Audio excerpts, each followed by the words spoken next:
It's Mandy, the Sleep Nana, and this is my week 25 update.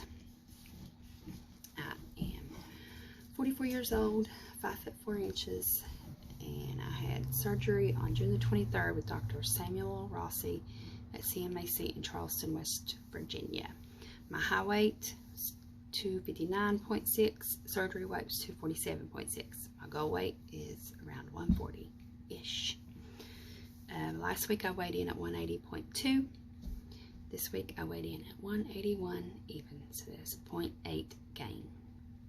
The second gain that I've seen this month, okay? As far as the numbers, like overall loss, this ain't math class, and I ain't no teacher, definitely not a math teacher, so I'm not gonna manipulate the numbers and be like, oh, well, I didn't actually lose this because I lost that over here and I can't count that because it's just the same weight that I gained. And no, I'm going from my top number to my current weight and leaving it at that. So I'm down 79.4 from my high weight, 67.4 from the day of surgery, and I have 41 pounds to go until I reach my goal, if 140 remains my goal. We'll see. I know what 140 looks like on me 20 years ago. Not today. And a few kids later. So, time will tell.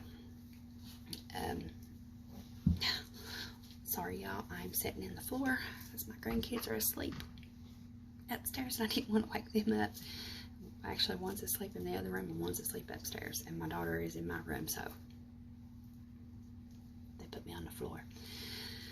But anyway, not a lot is changing from week to week at this point.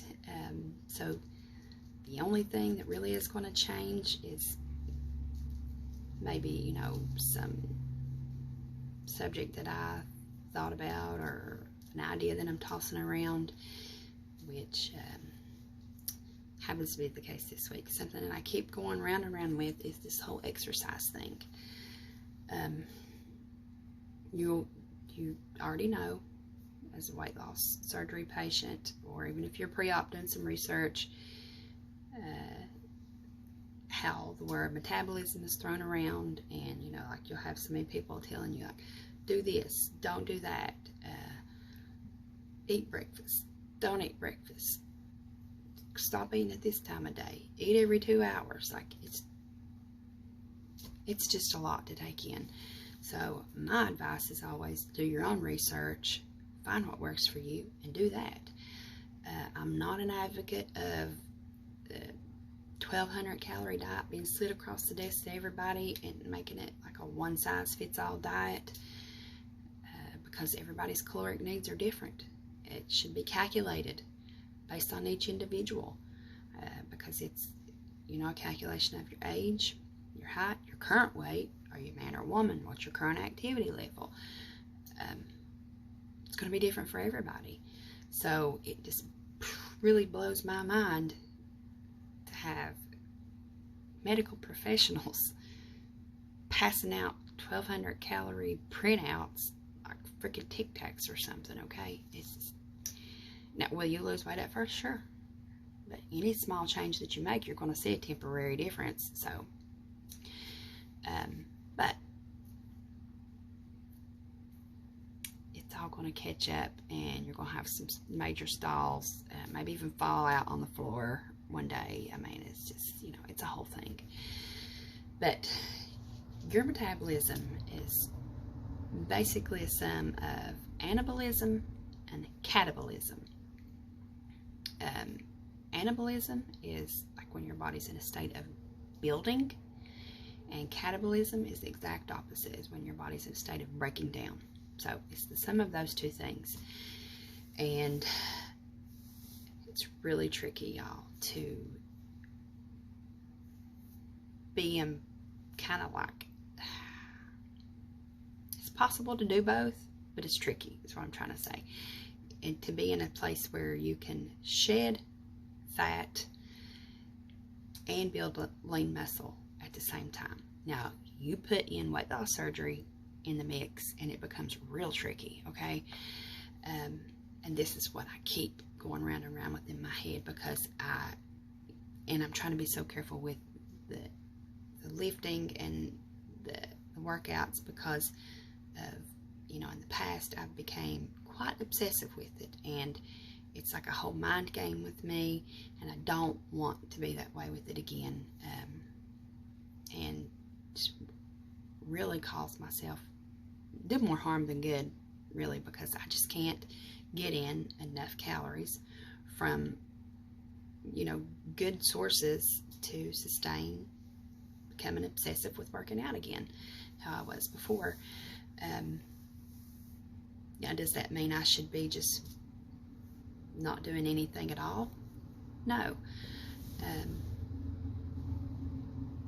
The reason why I'm in a catabolic, say that we're in a catabolic state, naturally, kind of like, or automatically after weight loss surgery, is because of the deficit that it creates. And so, our body's breaking down our fat. And to me, in my opinion, again, I'm not an expert. I don't have a degree in exercise physiology or nutrition or any kind of fitness. My degree is actually in business, so I'm just telling you again from, my own research and my personal experience. So you do your research and you kind of speak on your experience, okay? I'm just telling you from my side of it, okay?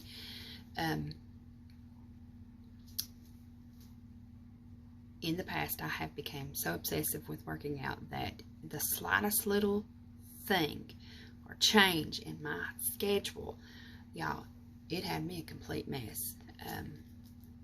Not just for that day, for the rest of the week, because I was like, oh my God, no, I missed this workout, and then, here, now this is going to mess up this workout, because if I didn't do, if I didn't have leg day today, and then, if I had to do leg day tomorrow, then, I was supposed to do leg day after that, then that's going to be 2 leg days in a row. Y'all, you see the type of shit my husband dealt with? The poor man. He must really love me. But that's what I'm trying to avoid, is, and just not to let it create that kind of headspace for me, And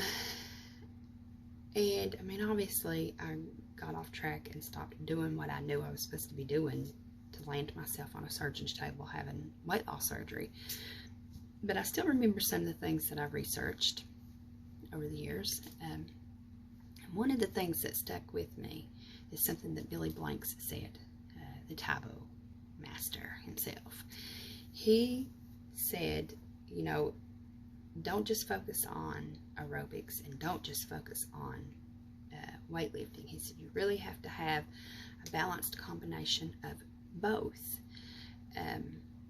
Or if you have to go harder or focus more on one area than the other, he said, first concentrate on shedding the fat, because when you build muscle under that fat, really, that muscle is pushing out the fat, and it's just going to make you look fatter.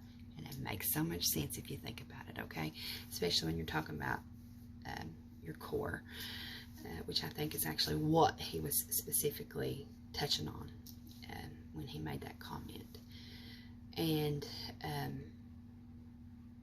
it actually made so much sense to me, especially at the time and hit home, because I was seeing that happen and I couldn't figure out what in the world I was doing wrong, because it was like the more I worked out, my abs, the more bloated I guess I thought I looked, or whatever. I mean, I wasn't fat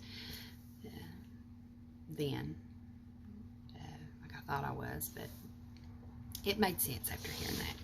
And so there's, I think it could apply to any area of your body, but it's a tricky thing to maneuver around the numbers and find that sweet spot to where you can do both, especially after weight loss surgery. Because if you can't get in enough calories to sustain, a certain type of workout, your body's going to buck up on you and not respond anyway. And like I said, you're probably going to just land yourself face down on the floor somewhere after so many days of doing that, and which I have done before. It was scary and not fun. So, but I mean, I'm throwing around this thing of like, do I just gradually build on the workouts and watch it increase my hunger, because that's what's going to happen, because my body's going to require more energy, and your energy comes from food. You know, that is literally the definition of a calorie. And then, you know, that kind of defeat the whole purpose of having weight loss surgery, because weight loss surgery is intended to put you in an extreme deficit in order to shed the fat. Or do I get to my goal weight and then start concentrating on some lean muscle mass once I can just naturally eat more on my own? Like, what to do, you know, what's a person to do? I just personally think that I would feel better physically if I focus more right now on shedding fat more than building lean muscle mass. Now, does that mean that I'm going to remove the weightlifting that I've added to my routine or my rotation? No. I'm just not going to do it, you know, to a level to where it becomes strenuous, I guess, and which is what you would do if you were building intentionally, okay?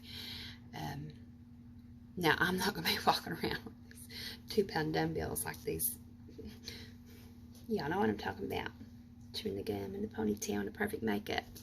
No, sis, that ain't me either.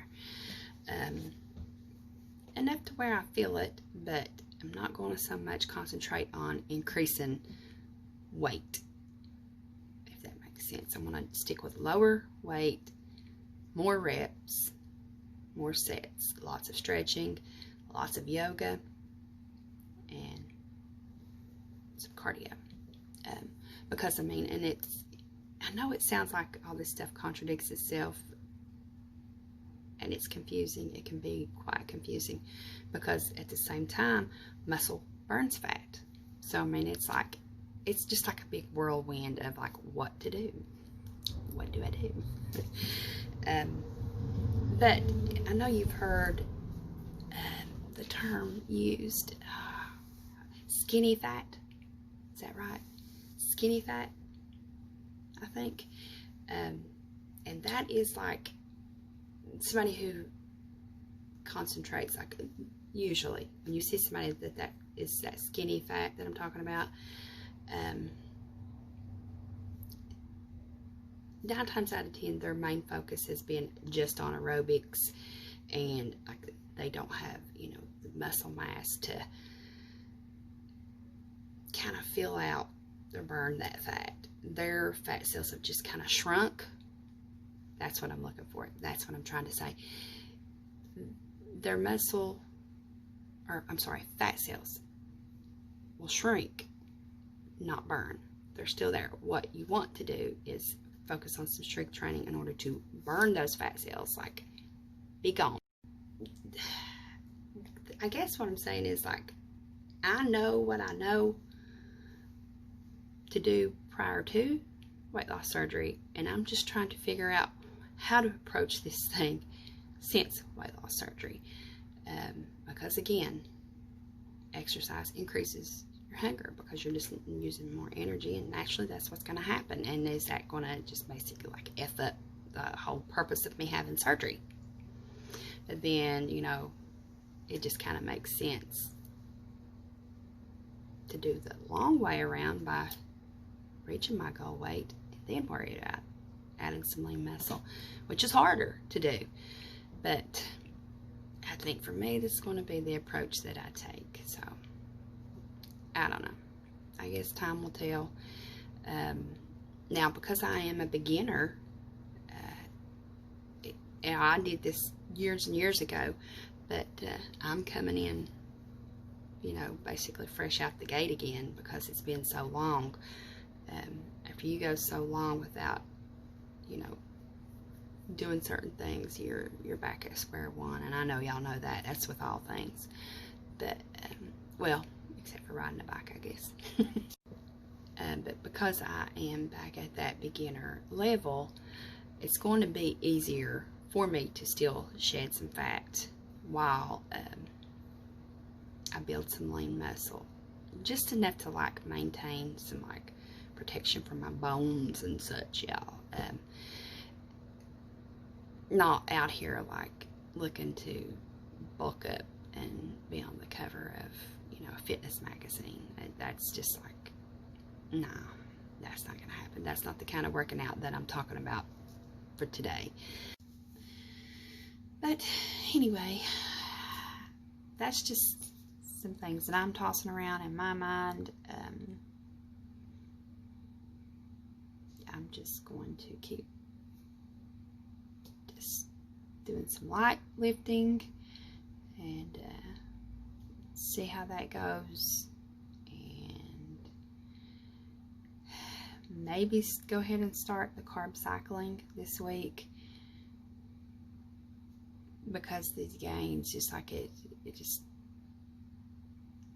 even though it could be my body reacting to introducing strength training again, even on a beginner level, I just think that it could be time to start the carb cycling, because this is the second time this month that I've seen the gain. It was like a gain, a loss, a gain. So I think it's time for me to switch some things up. And I'm going to do that with carbs. Now, am I saying that I'm going to go keto? No. I don't think that I can successfully do that all the time. I can handle some carb cycling if that means that I know, like, which for me, like, the carbs that I'm speaking of are not bad carbs. They're, well, hell, I might already be doing it, y'all, not even know it. So, yeah. The crackers and pretzels ain't gonna fit into that. So if I would do like some carb cycling, and I know, like, oh, okay, like, well, Saturday I get to have some pretzels, then life don't look too bad, you know. But I'm okay with the low carb tortillas and baking those to dip in some spinach dip or cheese or that. It's not that I dislike the low carb things. It's just that there's some things that I can't see myself giving up for life that don't fit into a low carb lifestyle, even if it's on occasion. So I'm not going to call myself keto and then next month be telling y'all about a new pretzel snack I found. I'm just not going to come across that way, you know. So, but I don't know. I'm just have some thoughts going around, and the only thing I can do is just maybe approach it from some different angles and see what works and what doesn't, because what worked prior to surgery is not necessarily going to work now, especially with, you know, amping up workouts, because in the process of doing that you have to add calories, and that's just something I can't do at this point. And I'm already, like I said, in such a deficit. I'm trying to be careful, because that affects, you know, as me as being diagnosed as type 2 diabetic, I have to be careful with that, and so that puts an extra spin on things, as if things weren't interesting enough already. So, yeah, it's just, I don't know, it's tricky. But I've rambled on enough. It's late. I'm tired. And I thank you for watching. If you've not subscribed already, I'd appreciate it if you would do that. And if you would give this video a thumbs up, I'd appreciate that too. If you like this type of content and you want to click that little bell you see there, you'll be notified when I bring you another update. And I know this was a little different for me tonight. I'm just tired, y'all. Just tired. It happens to the best of us. So I'm going to go to bed, get some rest, so I can start my day in the morning with some yoga, which I'm actually loving now more than I did in the past. Like, yoga was something I would do on Sundays and be like, it kind of felt like a chore at times. But now, I would almost say it's my favorite thing to do. So that's interesting. Maybe it's something that came with age too, y'all. Who knows? The changes. But anyway, I'm not going to keep you all. Again, thank you for watching, and I will see you guys in a week. Bye, guys.